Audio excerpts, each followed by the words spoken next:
लगातार मीडिया से गुफ्तगू कर रहे जो हैं। है वो बातचीत ज़रा ज़रूरी थी। एक तो सबसे पहले पाकिस्तान क्रिकेट टीम ने आज अल्हम्दुलिल्लाह वनडे मैच जीता है। उस पर पूरी कौम को मुबारकबाद और बड़ी अच्छी परफॉर्मेंस रही है, बॉलर्स की भी, बैट्समैन की भी। और मोहम्मद रिजवान ने जो कैचेस का भी आज रिकॉर्ड कायम किया है, तो मैं समझता हूँ कि जो टेस्ट सीरीज़ इंग्लैंड के ख़िलाफ़ यहाँ पे पाकिस्तान ने जीती थी, उससे पाकिस्तान टीम को काफ़ी बूस्ट मिला है और पाकिस्तान क्रिकेट जो है वो बेहतरी की ट्रेजेक्ट्री के ऊपर चल रहा है। और टेस्ट सीरीज़ इंग्लैंड के ख़िलाफ़ और अब ऑस्ट्रेलिया में ऑस्ट्रेलिया के ख़िलाफ़ जो है मैच जीतना, ये बहुत ही एक मुस्बत ट्रेंड है, बहुत हौसला अफजा ट्रेंड है। और मैं समझता हूँ कि आने वाले दिनों में हम टीम की और भी बेहतर परफॉर्मेंस देखेंगे और इंशाल्लाह ताला पाकिस्तान क्रिकेट टीम जो है वो अपना खोया हुआ मकाम हासिल करेगी। और जिस तरीके से माजी के अंदर बड़े बड़े टूर्नामेंट्स हम जीतते रहे हैं, तो मैं समझता हूँ कि ये शुरुआत है उस चीज़ की। और क्रिकेट में जो पाकिस्तान का एक मकाम है, एक नाम है, वो अल्हम्दुलिल्लाह दोबारा से कायम हो रहा है। और पूरी कौम को, क्रिकेट टीम को मुबारकबाद।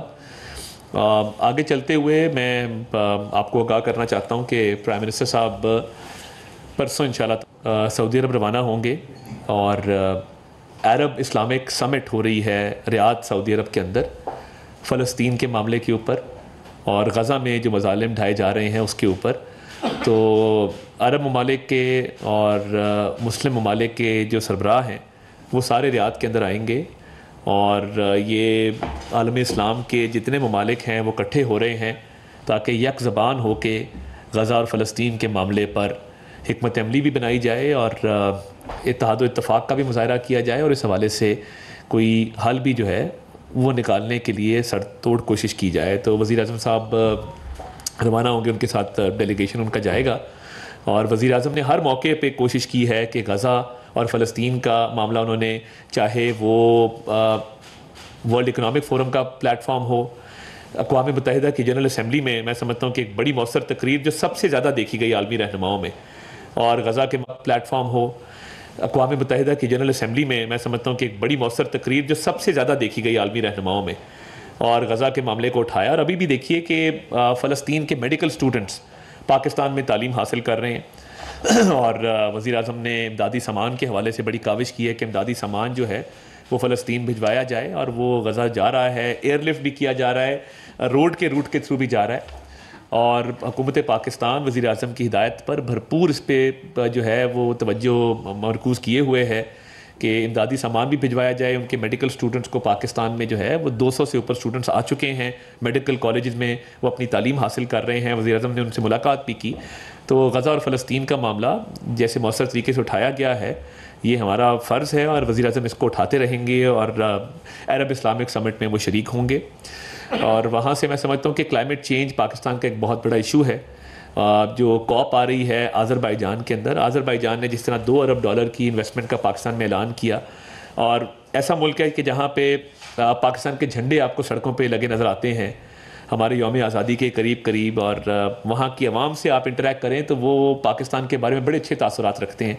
एक दोस्त मुल्क है, एक स्ट्रेटिजिक पार्टनर है, और वहाँ पे बायलैटरल टॉक्स भी होंगी आज़रबाईजान में। बाकू में जो क्लाइमेट की कॉन्फ्रेंस है उसमें भी शरीक होंगे कॉप में, और उसके साथ साथ बायलैटरल टॉक्स के अंदर $2 अरब की इन्वेस्टमेंट को आगे बढ़ाने के हवाले से भी मामलात को देखा जाएगा और हतमी शक्ल देने की कोशिश की जाएगी, मुआहदे साइन करने की कोशिश की जाएगी और इसमें आगे बढ़ेंगे इंशाल्लाह ताला। और मैं समझता हूँ कि सियासी महाज के ऊपर तहरीक इंतशार जो है वो अपनी रविश कायम रखे हुए हैं। कोयटा में इनसे बंदे इकट्ठे नहीं हुए तो अब बहाना बनाया जा रहा है कि जी हमें इंतज़ामिया की तरफ से इजाज़त नहीं मिली थी।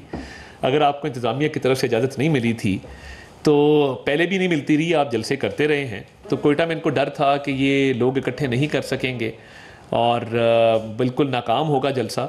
तो अब छुपा जा रहा है इस चीज़ के पीछे कि जी इंतज़ामिया की इजाज़त नहीं है तो हम जलसा नहीं कर रहे। और इन जलसों का मकसद क्या है? NRO हासिल करने के अलावा और इंतशार फैलाने के अलावा KP के अंदर जो सूरत हाल है और वज़ीर आला जिस तरह से गैर संजीदगी का मुज़ाहरा करते हैं कौमी इश्यूज़ के ऊपर, अमन व अमान की सूरत हाल के ऊपर, वहाँ पे कोई ऐसा प्रोग्राम नहीं है जो KP के यूथ को रिकग्नाइज़ कर सके। जो टैलेंटेड स्पोर्ट्समैन हैं, यंग इनोवेटर्स हैं, उनको कोई वहाँ पे जो पजीराई है वो मिले। सारा फोकस जो है वो सियासी महाजराई के ऊपर है, जलसे जुलूसों के ऊपर है, धरनों के ऊपर है। और जब असातिज़ा कोई जुलूस निकालते हैं और असातिज़ा अपने हकूक़ की बात करते हैं तो ना सिर्फ उनको रोका जाता है, ना सिर्फ उन पर तशद्दुद किया जाता है, बल्कि कहा जाता है कि इनका हक नहीं है एहतजाज करने का। आप वफाक पे चढ़ाई करें वो ठीक है, और आपका एजेंडा भी कोई नहीं है, कौमी तरक्की के वाले से एजेंडा हो आपका, कोई आपका एजेंडा हो कि जी आप पाकिस्तान की कोई बेहतरी करना चाहते हैं, पाकिस्तान में इन्वेस्टमेंट लाना चाहते हैं, आप केपी में सेहत के रिफॉर्म्स करना चाहते हैं, आप तालीम के रिफॉर्म्स करना चाहते हैं, आप अमन अमान की सूरत हाल बेहतर करना चाहते हैं, सौ बिस्मिल्लाह आएँ, उसके लिए एहतजाज करें, उस पर बातचीत होगी। एहतजाज सिर्फ एक है कि हमारे लीडर को NRO दो, हमारे लीडर को जेल से रिहा करो, और तरह तरह के सोशल मीडिया पे कैंपेनें चला रहे हैं जी वो रिहा हो जाएगा, फलाह हो जाएगा। देखिए करप्शन के केसेस हैं, उसका जवाब देना होगा, हर सतह पे देना होगा।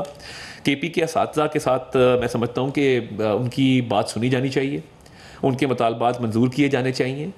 ऑलरेडी वहाँ पर एजुकेशन सेक्टर बहुत ही मुश्किलात का शिकार है, और जो प्रोविंशियल गवर्नमेंट कर रही है उस एहतजाज के साथ, और तरह तरह के ताने कसे जा रहे हैं, तो ये एजुकेटर्स हैं, इन्होंने बच्चों की तरबियत करनी है, माशरे को आगे लेके चलना है, तो इसमें अपना किरदार अदा करें और इसको आगे लेकर चलें अच्छे तरीके से।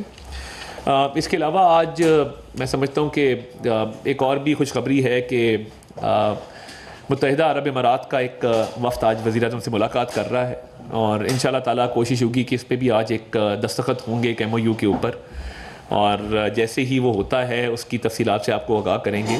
मगर वो भी पाकिस्तान में इन्वेस्टमेंट के हवाले से UAE का एक वफ़द प्राइम मिनिस्टर से मुलाकात करेगा, और दोनों साइडों के दरमियान जो है वो एक MOU जो है वो मुआहिदा का साइन होगा।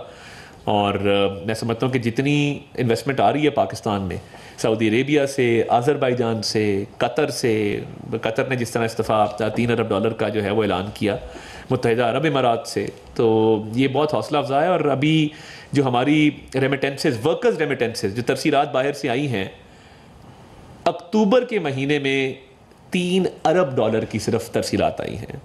ये बहुत हौसला अफजा है। हमारे फॉरेन एक्सचेंज रिजर्व्स जो हैं वो $11 अरब की जो है वो हद को क्रॉस कर गए हैं, और ये बड़ा हौसला अफजा है कि फॉरेन एक्सचेंज रिजर्व्स भी बढ़ रहे हैं, और इसके साथ साथ $3 अरब की तरसीलात का वर्कर्स की तरफ से सिर्फ अक्टूबर के महीने में आना, ये शो करता है कि पाकिस्तान की करेंसी भी स्टेबल है, इकनॉमिक इंडिकेटर्स दिन ब दिन इम्प्रूव हो रहे हैं। आज वज़ीर-ए-आज़म विंटर पैकेज के हवाले से जो बिजली का शोबा है उसमें भी आज बहुत बड़ा ऐलान करने जा रहे हैं, और वो हम आपको ट्रांसमिट करेंगे लाइव। तो ओवरऑल जो सिचुएशन है मुल्क के अंदर, मैं समझता हूँ कि वो रेमिटेंसेस हों, फॉरेन एक्सचेंज रिजर्व्स हों, महंगाई हो, ये तमाम चीज़ें, इसमें बहुत इम्प्रूवमेंट आई है।